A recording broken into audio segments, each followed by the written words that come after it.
कितना सुंदर संवाद है। एक साहूकार की बेटी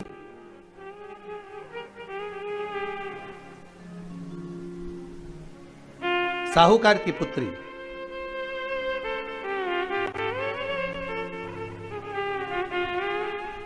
पीपल के वृक्ष के नीचे, बेलपत्री के वृक्ष के नीचे, आंवले के वृक्ष के नीचे प्रत्येक अमावस्या को दीप लगाने जाती थी। उसका नियम था।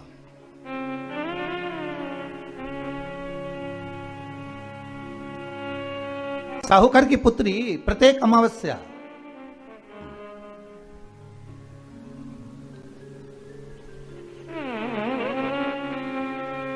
तीन दीप, एक बेलपत्री के नीचे, एक आंवले के नीचे, एक पीपल के नीचे लगाने जाते। दीप एक बेलपत्री के नीचे, एक आंवले के नीचे, एक पीपल के नीचे लगाने जाते। महाराज, आज नारायण ने कृपा कर दी। और क्या कृपा करी कि आज सरस्वती, पार्वती और लक्ष्मी तीनों इन वृक्षों के नीचे जाकर विराजमान हो गई।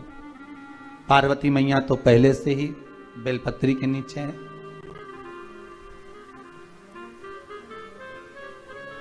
स्वयं सरस्वती मैया, लक्ष्मी मैया आंवले और पीपल के नीचे विराजमान हो गई। अब आज तीनों देवियों में बात हो रही है, आज तीनों देवियों में चर्चा हो रही है कि यदि आज अगर कोई दीप लगाने आया और पहला दीप जिसका लगेगा तो यह पक्का है कि मैं लक्ष्मी उसके घर में प्रवेश करूंगी।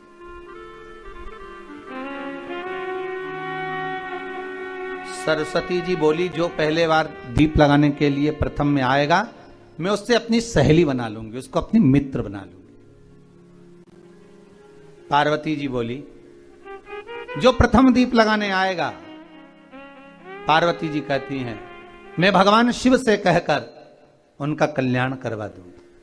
अब ये साहूकार की बेटी, वो साहूकार जो कहने का तो साहूकार था, धन पूर्व में बहुत था पर अब इसके पास में कुछ भी नहीं बचा था।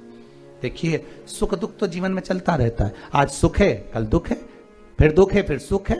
ये जीवन में चलता रहता है। भगवान ने दिया, हो सकता है पूर्व में आपके पास में खूब धन होगा, वैभव होगा, सत्ता होगी, फैक्ट्रियां भी होंगी, दुकान भी होगा, धंधा भी होगा, पानी भी होगा, सब कुछ, सारी सत्ता आपके पास में होगी, पर समय की घड़ी किसने देखी है साहब?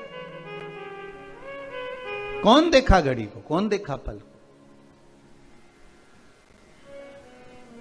इसीलिए कहते हैं ना, बार बार कहते हैं, तेरा पल पल बीता जाए, मुख से जप ले नमः शिवाय, ओम नमः शिवाय, ओम नमः शिवाय।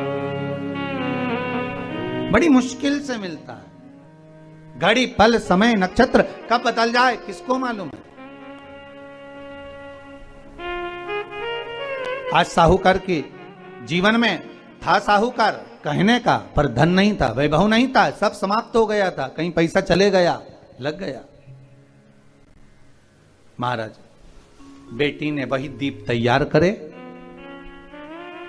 दीपावली की अमावस्या नहीं थी, पर दूसरी जो अमावस्या थी उस अमावस्या पे उसने दीप लगाया। जैसे ही दीप लगाया, तीन देवियों ने आवाज लगाई, अरे सखी सुनो तो। साहूकार की बेटी बोली, किसकी आवाज आ रही है? अरे सखी सुनो तो। सखी ने कहा, क्या बात है? आवाज आई, तीन सुंदर स्त्रियां, बड़ी सुंदर युवती बनकर, सुंदर आभूषण वस्त्र पहनकर बैठी हुई थी। एक ही जगह पर तीनों बैठी हुई हैं। इसी को त्रिवेणी कहते हैं महाराज। जो त्रिवेणी का जो वृक्ष होता है, उसमें तीन, त्रिवेणी का जो वृक्ष होता है उसमें दिए लगाने का बड़ा महत्व होता है, तो इसी को त्रिवेणी कहते हैं। तीनों बैठी हुई थी। अब तीनों बैठी, आवाज लगाया, हम आपको सहेली बनाना चाहते हैं, सखी बनाना चाहते हैं, आप हमारी सहेली बनेंगी? अब इस साहूकार की बेटी को लगा ये तो बहुत पैसे वाली दिख रही हैं, धनपति दिख रही हैं, और मैं तो गरीबड़ी, और ना जाने में अगर इनकी सखी बन गई तो फिर इनको क्या मुझे देना पड़ जाए, कोई भरोसा है। इसलिए शास्त्र कहता है कि मित्र भी बनाओ तो सोच समझ कर बनाओ, मित्र भी बनाओ तो सोच समझ कर बनाना। ज्यादा धनपति मित्र बन गया तो मन में आएगा कि जब ये घर आएगा तो इसको घृत का भोजन तो कराना ही पड़ेगा, घी का भोजन तो कराना ही पड़ेगा। इसलिए मित्र भी बने तो ऐसा बने कि जो आपके सम्मुख में हो, उसको धन और वैभव से मतलब ना हो, उसको सत्ता से मतलब ना हो, आप उसको केवल आपसे मतलब, आपकी मित्रता से मतलब। साहूकार की बेटी ने कहा मैं आपको कल बताती हूं, मेरे पिताजी से पूछूंगी मैं आपको मित्र बनाऊं कि ना बनाऊं। ठीक है, चली घर पहुंची। पिताजी मुझे 3 सखियां मिली हैं, एक सरस्वती है, एक पार्वती है और एक लक्ष्मी है। अच्छा, पीपल, आंवला और बेलपत्र तीनों वहां विराजमान। अच्छा, क्या कह रही हैं? सखी बनाना चाहती है। पिताजी ने कहा बन जाओ सखी, सखी बनने में दिक्कत क्या है, बनो। अब दूसरी अमावस्या पे जब वो गई और जाकर उसने कहा कि मैं आपकी सखी बन सकती हूं, तीनों प्रसन्न हो गईं।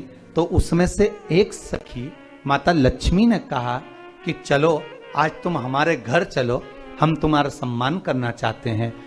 सखी को माता लक्ष्मी अपने घर ले गई। साहूकार की बेटी को जब घर लेकर गई, सुंदर सोने की चौकी, सोने की थाली और सोने के गिलास, पकवान एक से बढ़कर एक माता लक्ष्मी ने जब साहूकार की बेटी के सामने परोसे, इधर माता सरस्वती इधर माता पार्वती नजदीक में बैठ गईं और साहूकार की बेटी पकवान को पाने लगी।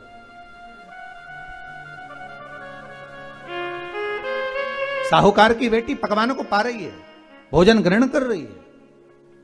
अब भोजन करने के बाद साहूकार की बेटी चली गई। अब जाते से ही माता लक्ष्मी जी ने कहा सुनो सखी, अगली जो अमावस्या आ रही है आपको मालूम है वो कौन सी अमावस्या है? नहीं। कहा दीपमालिका, दीपावली की अमावस्या, आपको मालूम है? ओहो, पर एक बात हम आपको कहें, लक्ष्मी जी बोली, एक बात हम आपको कहें। हाँ बोलिए। हम चाहते हैं इस अमावस्या को आप हमारे घर आई हो, अगली अमावस्या को हम आपके घर आना चाहते हैं, क्या आप हमें बुलाएंगी? सखी ने कहा, साहूकार की बेटी बोली, अगर आपका मन है आने का तो आप आओ, मना नहीं है। साहूकार की बेटी हूं मैं। लक्ष्मी जी ने मन में सोचा ठीक है, तैयारी करो। आज साहूकार की बेटी घर पहुंची तो पिताजी ने पूछा बेटी आज बहुत देर हो गई तुझे आने में, कहां रह गई थी तू, कहां रह गई तू? बेटी कहती है 3 सखियों के घर गई थी, आने में देरी हो गई, पर मेरी सहेली माता लक्ष्मी जी कह रही हैं कि अमावस्या के दिन मैं तुम्हारे घर में आऊंगी। तो पिताजी ने कहा उसमें क्या दिक्कत है, तैयारी करो। तो पिताजी घर में अपने खाने के लिए तो कुछ नहीं, तो माता लक्ष्मी को क्या खिलाएंगे? कई लोग कहते हैं कि दीपावली पे ना तो हमारे यहाँ घी है, ना हमारे यहाँ तेल है, ना हमारे यहाँ कपास है, ना हमारे यहाँ पर मिठाई बन रही है, ना हमारे यहाँ अच्छे वस्त्र हैं, हम क्या पहने माता लक्ष्मी को रिझाने के लिए? परशु महापुराण की कथा कहती है अगर आपका भरोसा, आपका विश्वास, आपकी दृढ़ता परमात्मा के चरणों में लगी है तो परमात्मा लक्ष्मी पूजन की व्यवस्था भी वही कर देगा कि लक्ष्मी जी का सम्मान कैसे करना, आदर कैसे करना है। घर में बच्चों का विवाह होता है, टेंशन आपको होता है, परमात्मा पे छोड़ दो, भगवान विवाह कराने वाला होगा, भगवान पाणिग्रहण संस्कार कराएगा, भगवान व्यवस्था करेगा, क्योंकि जन्म उसी ने दिया है तो मृत्यु भी वही देता है, जन्म उसी ने दिया है तो पाणिग्रहण संस्कार भी वही करा देता है। क्यों सोचना? साहूकार ने कहा, बेटी तो इतनी जल्दी हिम्मत हार गई, तेरे घर में कुछ नहीं है?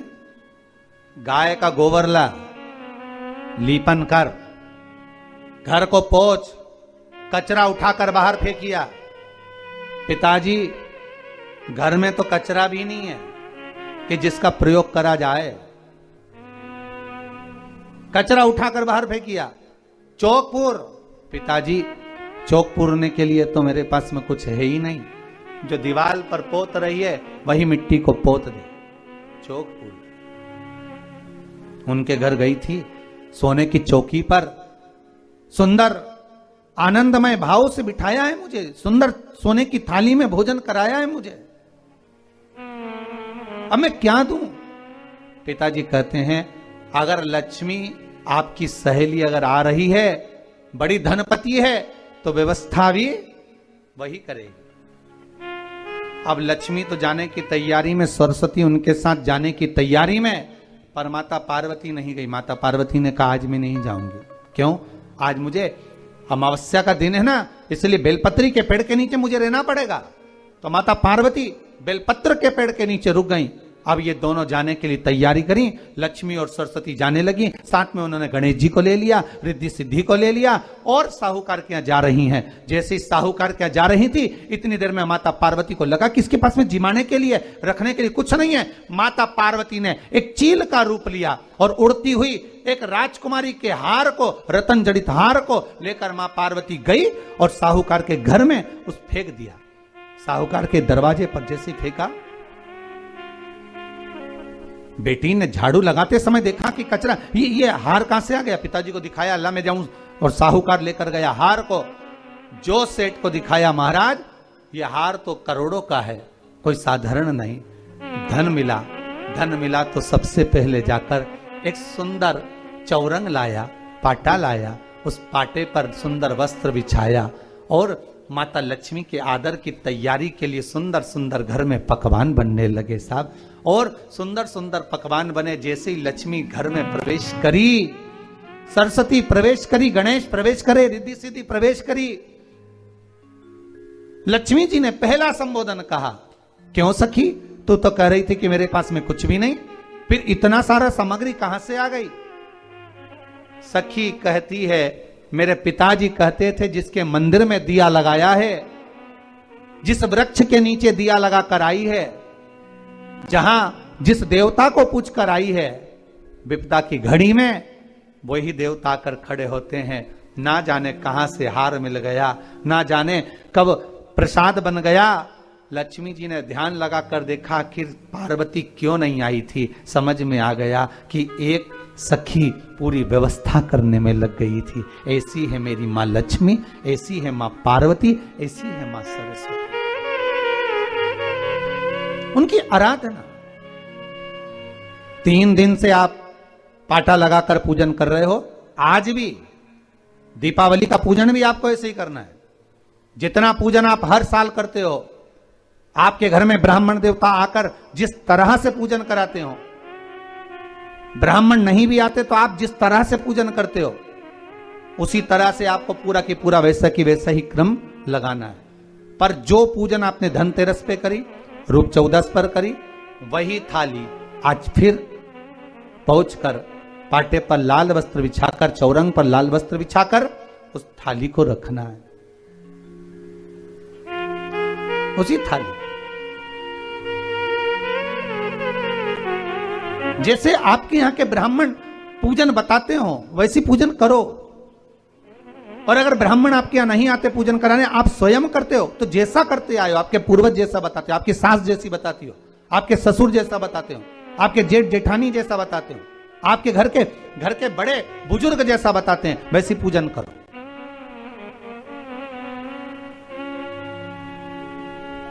ज्यादा आडंबर करने की जरूरत नहीं। जैसी पूजन आप पहले करते आए हो, आपके सास ससुर ने बताई हो, आपके घर के बुजुर्गों ने बताई, वैसी पैसी पूजन करो। बस इतना जरूर याद रखना कि घी का दिया और तेल का दिया, ये दोनों दीप दीपावली के दिन रात्रि को अखंड जलना चाहिए। एक रात्रि अखंड जले।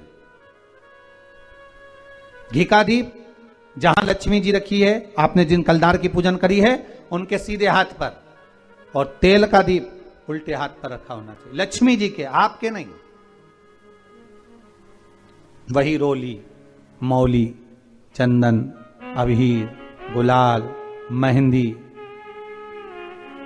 पीले अक्षत, चावल, सुंदर सुंदर पुष्प, इत्र, सुंदर माला, कमल के फूल, कमल गट्टे 5 या 7, अमरबेल के टुकड़े 7 या 5, हल्दी की गांठ 5 या 7, हरे मूंग, धने में जो खड़ा धना होता है उस धने के साथ में थोड़ा सा गुड़, गुड़ की बाटी, ये भी एक कटोरी में भरकर रखना चाहिए। क्यों रखा जाता है गुड़ और धने को, क्यों रखा जाता है लक्ष्मी पूजन में? इसलिए रखते हैं क्योंकि हमारे घर में नित्य प्रति जब भी योग लगे, शुभ कार्य, हमारे बच्चों का मंगल विवाह, हमारी बेटियों के, हमारी बहुओं के संतान की वृद्धि, वंश वृद्धि, ये सब होती रहे, मंगल कार्य होते रहे। महाराज सारी पूजन वैसी की वैसे ही करना है जैसे पूर्व में करी है। सुंदर माता के सम्मुख में मीठे का भोग लगाते हुए, जो आपके एक पाना लेकर आए होगे, एक सुंदर कागज पर लक्ष्मी, सरस्वती, गणेश जी का जो चित्र हो, वो पूजन वाली जगह पर रखकर पूजन प्रेम से करें। और साथ में अपने कुल देवता, अपने कुल देवी, अपने पूर्वजों का भी स्मरण करें। घर में जहां पर आपके ठाकुर जी बैठे हैं, आपके लाला विराजमान हैं, विश्वनाथ जी विराजमान हैं, सुंदर भाव से महाकाल बाबा विराजमान हैं, उनका भी स्मरण करें, उनका भी पूजन। सुंदर कलश की स्थापना करते हुए, श्रीफल रखते हुए, जैसा जैसा आप करते आए हो, अगर कलश पहले से नहीं रखते आए मत रखो, रखा है तो रख लो। जैसी पूजन आप पूर्व में करते हैं, आपके सास ससुर ने जैसा बताया, आपके घर के बुजुर्गों ने जैसा बताया, वैसी की वैसी करना है। बस नहीं में एक ही चीज जोड़ सकते हो, जो 3 दिन की पूजन आप करते आ रहे हो सिक्के की, उस सिक्के का पूजन जरूर करना, उसका स्मरण जरूर करें। महाराज घी का दीप, तेल का दीप लगाकर, और भी जो साथ में आप मट्टी के जो दिए रहते हैं, आप जितने लगाते हो 11, 21, 24 जितने भी आप लगाते हैं उतने दिए लगाएं। घी के, तेल के जैसे आप लगाते आए हो वैसा ही क्रम करें। माता का पूजन करें, स्मरण करें, माता को नमन करें। आप सभी को दीपावली के पावन पर्व की बहुत बहुत बधाई। आज दीपोत्सव है, अपने घर में भाव, भक्ति और आनंद के साथ माता लक्ष्मी का पूजन करें। जो पूजन चल रही है ये 5 दिन तक चलेगी, आज तीसरे दिन की विराम ले रही है। कल फिर पुनः यही समय पर आनंद लेते हुए, इसी पूजन के क्रम को आगे बढ़ाते हुए माता लक्ष्मी आपके घर में विराजमान हो। सभी भारतवासियों को, देशवासियों को और पूरे विश्ववासियों को शुभ दीपावली, दीपावली की मंगल मंगल बधाइयां। मेरा विश्वनाथ आपके भंडार भरे, मेरा कुबेर भंडारी कुबेरेश्वर महादेव आप सभी के भंडार भर कर रखे। हर हर महा